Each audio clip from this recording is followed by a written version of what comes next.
I'm watching this documentary on the guy who's responsible for ecstasy. He worked for Dow Labs. And in the documentary, they talk about LSD, and he was explaining that if you want to understand what happens to the brain with LSD, he says, think of it this way.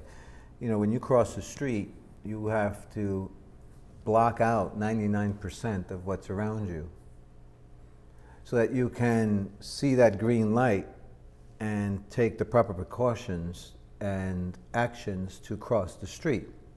So there's 99 other impulses that have to be blocked out.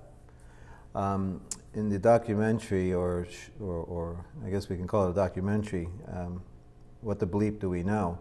They point out how the scientists have found that we experience 400 billion bits of information per second, and that we're only conscious of about 2,000 of those bits. So 99% is an understatement of how much we have to block out. He says, so when you take LSD, it doesn't allow you to block all those things out. You're now getting all those things you normally cannot block out on a day-to-day basis.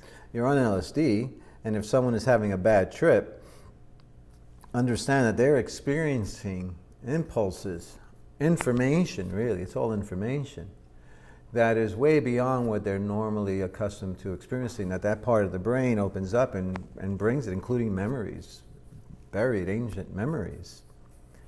And so it may be hard to be able to stay balanced, lucid inside of that, because if you're managing, let's say, 2% and you're given 10, that's times 5. And you could feel like you're losing your mind. When I was younger, people would come to me, stop me in the middle of my party and say, help so-and-so, so-and-so's having a bad trip. And for whatever reason, they felt I could do it, and I had no problem getting my head straight, going and helping them out. With the understanding that the key is to get them to find the middle inside of everything they're experiencing. And in that middle, they'll feel a sense of balance. So even if it's times 5 or times 10 what they're experiencing, they could do it from the middle. And eventually keep still long enough so that everything seems manageable. And then they can go forth, and so I would help them do that, and then they'd go and enjoy the rest of their trip. So I was already doing this work long before I did it for a living.